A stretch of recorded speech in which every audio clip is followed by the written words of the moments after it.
গরুর বট খেতে পছন্দ করে না এমন মানুষ খুঁজে পাওয়াই যাবে না।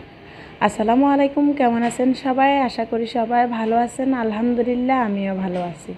তো চলেন আমি যেভাবে গরুর বট রান্না করি আপনাদের সাথে শেয়ার করি।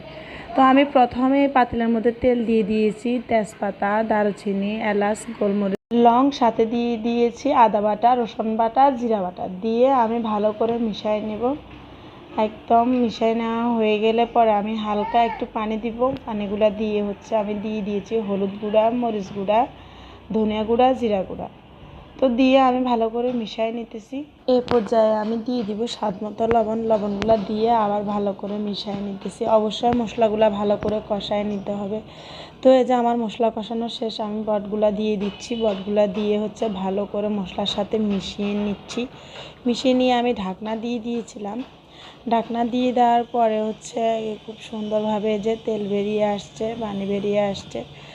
তো এই পর্যায়ে আমি একবারে পানিগুলো দিয়ে দিয়েছি। পানিগুলো কমে আসার পরে এই যে এই পর্যায়ে আছে আমার বটগুলো, খুব সুন্দর একটা কালার আসছে এবং তেলগুলো বেরিয়ে আসছে। তো কে কে এই বট খেতে অনেক বেশি পছন্দ করেন অবশ্যই কমেন্টস করতে ভুলবেন না। সবাই ভালো থাকবেন। আল্লাহ হাফেজ।